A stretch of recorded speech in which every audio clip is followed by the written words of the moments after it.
नमस्कार, लाइव 24 के खास कार्यक्रम चुनावी संग्राम में आपका स्वागत है।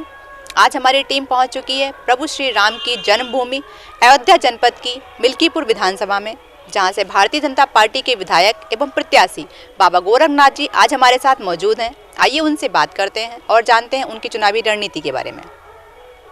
सबसे पहले तो लाइव 24 में आपका बहुत बहुत स्वागत है। बहुत बहुत धन्यवाद। आप लोग जो इस पूरे कार्यक्रम को कवर करने आए हैं, इसके लिए न्यूज़ 24 को बहुत धन्यवाद मेरी तरफ से।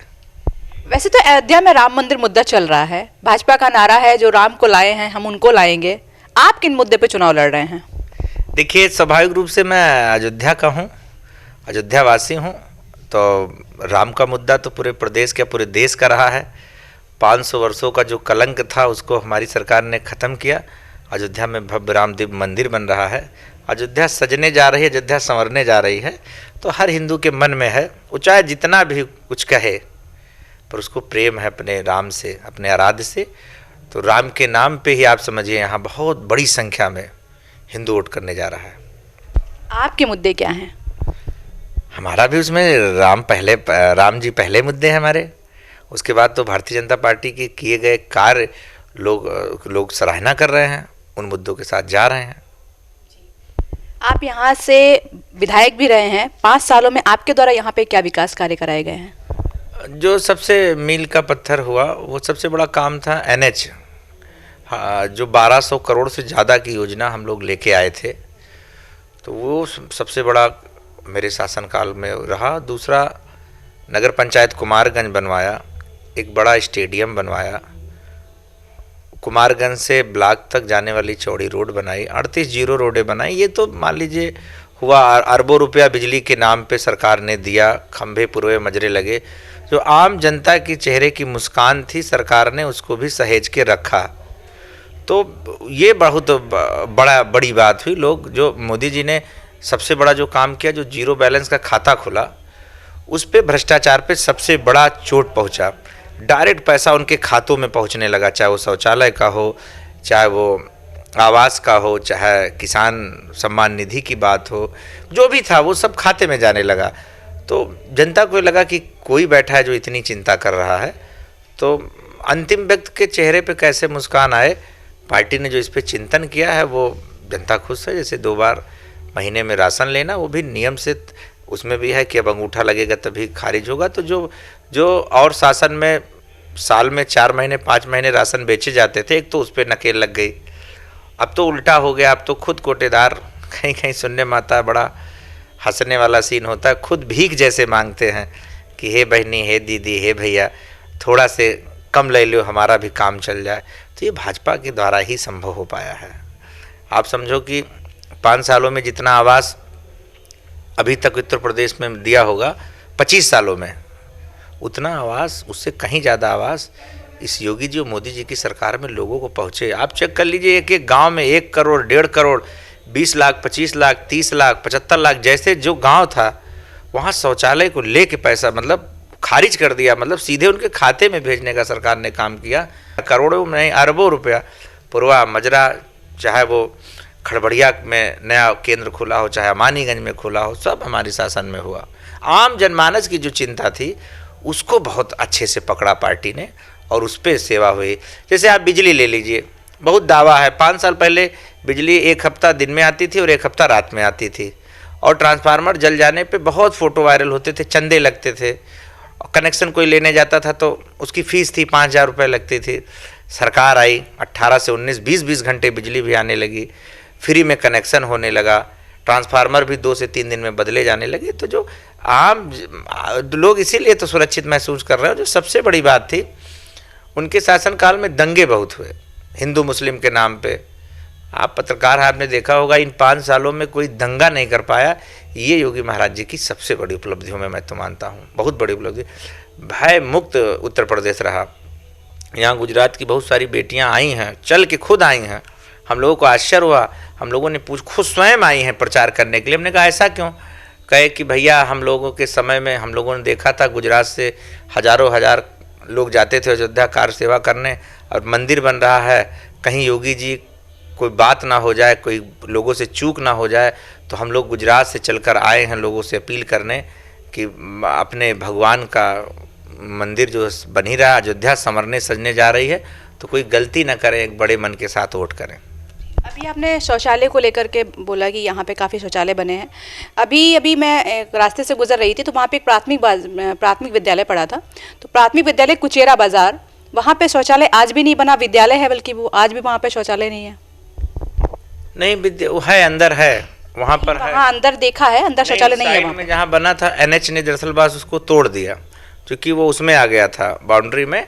विद्यालय की चिंता भी सरकार ने की, योजना छूट गई। शौचालय बना है एक, पर उसमें ताला पड़ा हुआ है, उसको कोई इस्तेमाल नहीं कर सकता है।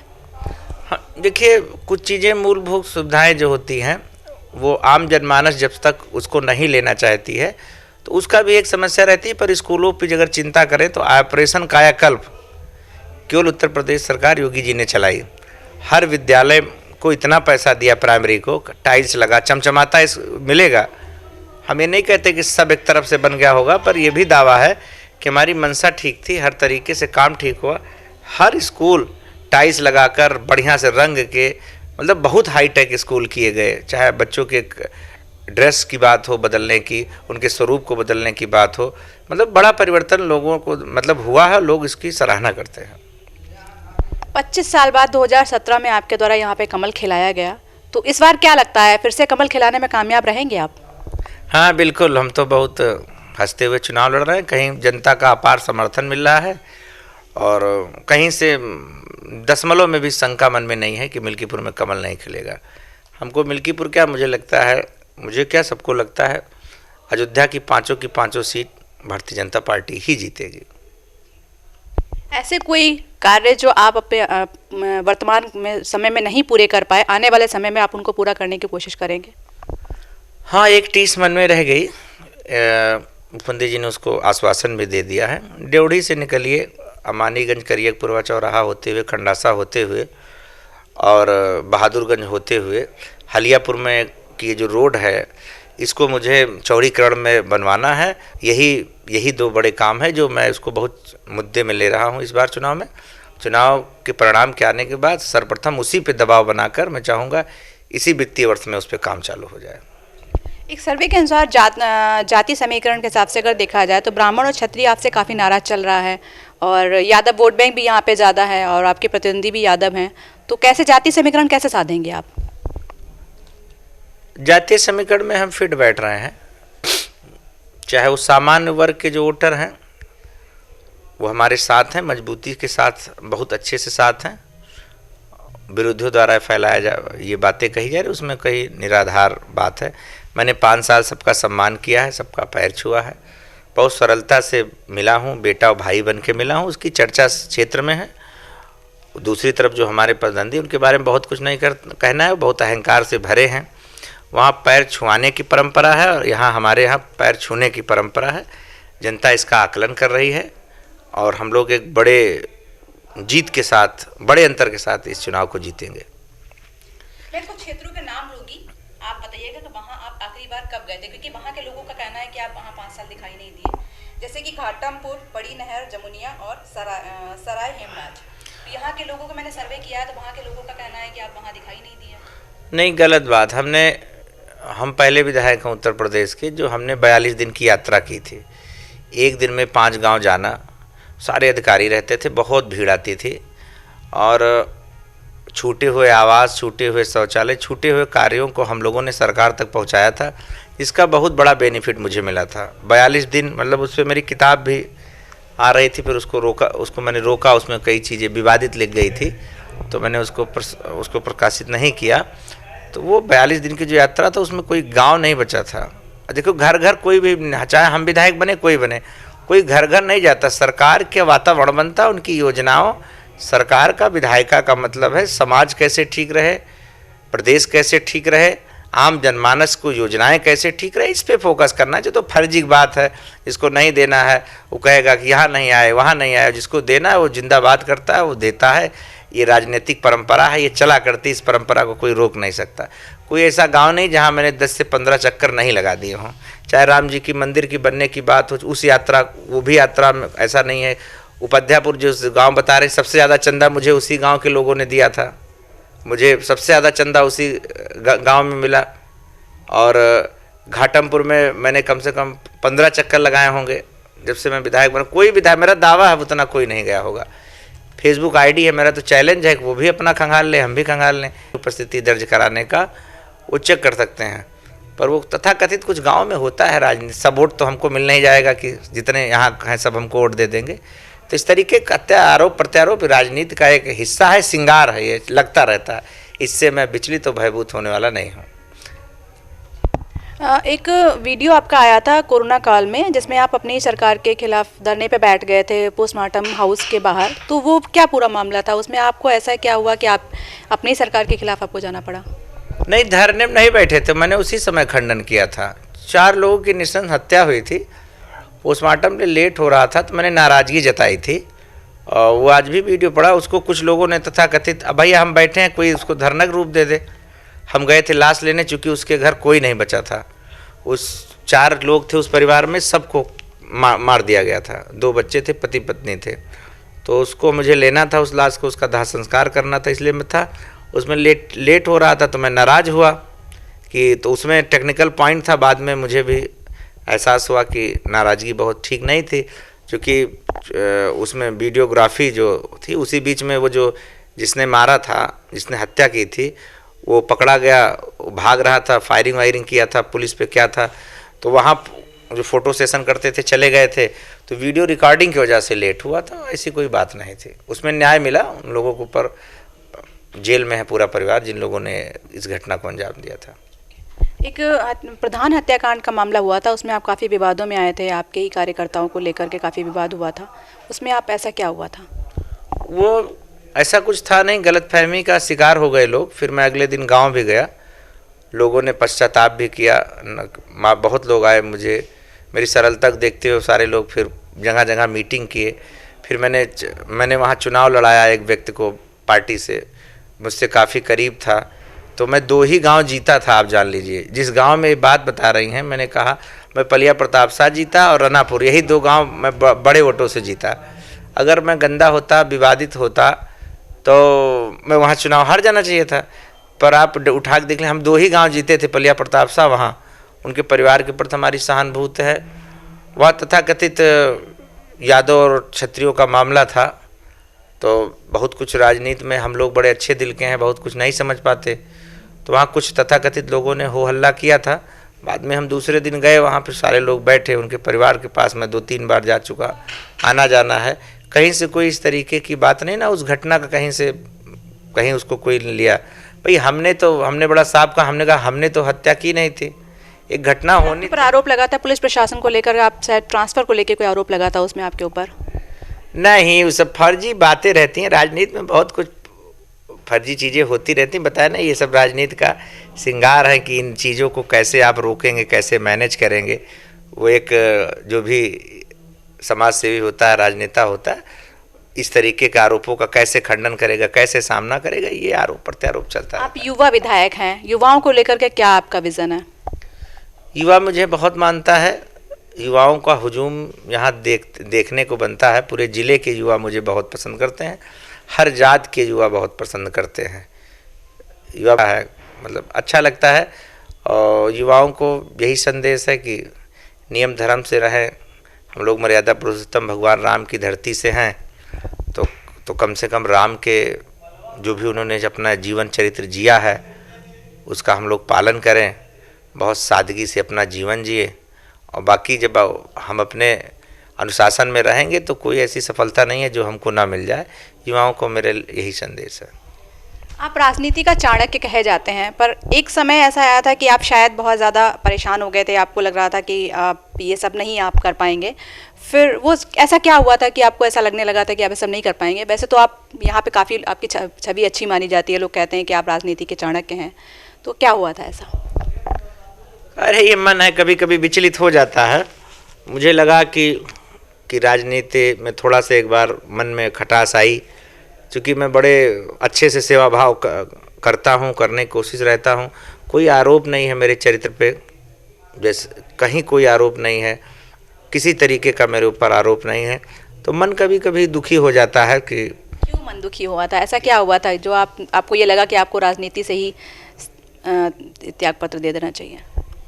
ऐसा विचार आया था एक आध बार मन में, फिर बाद में लोगों ने कहा कि अब आप अपने मन के नहीं हैं। जैसे मैंने कोविड काल में अपने शरीर का दान किया था तो बहुत प्रतिक्रिया हुई थी, लोग रोए आके हमारे पास, वो भी सीन हमने देखा है। लोगों ने डांटा कि अब आपका अकेले का कोई निर्णय नहीं हो सकता, अब आप जनता के हैं और ऐसे आप भाग नहीं सकते। तो मैंने फिर सबको कहा कि नहीं, मैं नहीं जाऊंगा, मैं आपके बीच में सेवा ही करूंगा। तो मैं फिर तब से फिर लग गया, मैं सेवा कर रहा हूं लोगों की। आपको क्या लगता है आपकी टक्कर यहाँ किसके साथ है? जिस तरीके से समर्थन मिल रहा है उस तरीके से बड़े अंतर के साथ हम लोग चुनाव जीतने जा रहे हैं। हमको सेकंड पे तो बहुत दूर है, मतलब लड़ाई यहाँ सीधे है, सपा बनाम भाजपा। यहाँ और पार्टियाँ बहुत शून्य हो गई हैं और सपा भी अंतराल बहुत लंबा रहेगा हार जीत का, अंतराल बहुत लंबा रहेगा हार जीत का, क्योंकि उनके पास जो उनका व्यक्तित्व है, देखिए काम धाम अलग विषय है, किसी भी नेता का व्यवहार, उसका व्यक्तित्व सबसे बड़ा हथियार होता है। मैंने 5 साल सबकी सेवा की है, सबका पैर छुआ है, सबसे हंसते हुए मिला हूँ। वहीं दूसरी तरफ हैं वो बेइज्जत करने का काम करते हैं, भगाने का काम करते हैं, पैर छुआते हैं लोगों से। तो इसको लेके बहुत बड़ा आक्रोश है और बात बात में झूठ बोलते हैं। इस समय निकल पड़े हैं, कम से कम 1000 बच्चों को नौकरी ही दे रहे हैं, झूठे डायरी में डेली लिखवाते हैं। जहाँ इस समय कुछ भी कह दीजिए वो सब कराने को तैयार हैं। तो मैं दूसरी तरफ मैं ऐसा व्यक्ति हूँ जो मैं फर्जी किसी भी तरीके का बात नहीं करता हूँ, ना किसी चीज़ के लिए बहुत हाँ करता हूँ, वही काम कहता हूँ जो मैं करा सकूँ। तो जनता इसका आकलन कर रही है कि एक तरफ एक बाबा गोरखनाथ योगी आदित्यनाथ का शिष्य है जो सच्चा व्यक्ति है। आपका नाम बाबा गोरखनाथ कैसे पड़ा? 84 के दशक में पिताजी मेरे गोरखपुर में पोस्ट थे, फॉरेस्ट ऑफिसर थे। बड़े महाराज अवैधनाथ जी से उनके संबंध अच्छे थे, मंदिर पे आना जाना था। 2 बेटियां हो चुकी थी मेरे परिवार में, 2 बहनें मेरी थी। वहाँ पर मन्नत मांगी गई, मैं पैदा हुआ, ये खबर बड़े महाराज को गई। बड़े महाराज ने कहा ये तो गोरखनाथ आ गया। तब मेरे घर वालों ने वही मेरा नाम रख दिया। फिर मुझे लोग बाबा कहने लगे, फिर यही नाम हर जगह हो गया, लिखा पढ़ी में भी। तो आप विधायक के साथ कवि भी हैं, ऐसा सुना है मैंने, तो आप हमारे दर्शकों को कुछ सुना सकते हैं? हाँ, मैं सपा के लिए 2 लाइन कहूँगा कि तुम्हारे हाथों में हम कैसे सौंप दें बस्तियाँ, तुम्हारे हाथों को हम कैसे सौंप दें बस्तियाँ, तुम्हारे हाथों को आदत है घर जलाने की और लोग टूट जाते हैं घर बनाने में, तुम तरस नहीं खाते बस्तियाँ जलाने में। मैं सपा के लिए इसलिए कह रहा हूँ कि वो 5 साल का मैंने मंजर देखा है, जहाँ आप बैठी हैं, ये मानीगंज की एक बिटिया के साथ घटना घटती है और बहुत लोग जेल जाते हैं। उसका आंदोलन हुआ था, उस बिटिया को 20 फीट नीचे, ब्राह्मण की बिटिया थी, उसको गाड़ने का काम किया था और जो उस घटना को अंजाम दिए थे मुस्लिम परिवार, उनको बचाने के लिए सपा जिस तरीके से लगी थी, इसका आक्रोश था। दुर्गा पूजा में पूरा अयोध्या जल उठा था। नहीं, लोगों के दिमाग से नहीं निकलती। हमसे केवल इतनी ही गलती हुई होगी कि चमन को सींचने में कुछ पत्तियां झड़ गई होंगी, चमन को सींचने में कुछ पत्तियां झड़ गई होंगी, यही इल्ज़ाम है हमसे बेवफाई का। और जिन्होंने रौंद डाला चमन को पैरों तले, वो दावा करते हैं आज चमन की रहनुमाई का। तो जनता जान रही है समाजवादियों के बारे में, मतलब दिखता है, बड़ा बेकार लगता है, मतलब एकदम जिसके पास खूब मुकदमे हैं वो टिकट पाने के लिए सक्षम है समाजवादी में, जिसके पास खूब असलहे हों वो टिकट पाने के लिए, वहाँ उदंडता के आधार पर टिकट देने की परंपरा है। हमारे यहाँ जो भारत माता की जय करेगा, राष्ट्र में आस्था रखेगा, सेवा में आस्था रखेगा, उसको टिकट देने की परंपरा है। कुछ मुकदमे आपके ऊपर भी हैं शायद? नहीं, एक मुकदमा है किसान आंदोलन से संबंधित था, राजनैतिक मुकदमा है, और एक सिंगल मुकदमा है, वो भी ख़त्म हो जाएगा, कोई बड़ा मुकदमा नहीं है। राजनीति में सब लगा रहता है। हाँ, किसान आंदोलन को लेकर, गन्ने को लेकर विवाद हुआ था, हुजूम था, वो एक्सीडेंटल घटना थी, उसको बाद में विवेचना में पाया गया। एक्सीडेंट की घटना को ही मेरे ऊपर, चूँकि हम लोग उस समय उस आंदोलन में थे, तो लिखा दिया गया था, पर उसका कोई महत्व नहीं है, वो ख़त्म हो जाएगा। लाइव 24 से बात करने के लिए आपका बहुत बहुत धन्यवाद। तो ये थे हमारे साथ भाजपा विधायक और प्रत्याशी मिल्कीपुर विधानसभा के बाबा गोरखनाथ जी, जिन्होंने हर सवाल का बहुत ही बेबाकी से जवाब दिया। कैमरा पर्सन शफीक के साथ मैं सुकीर्ति दीक्षित, लाइव 24 मिल्कीपुर।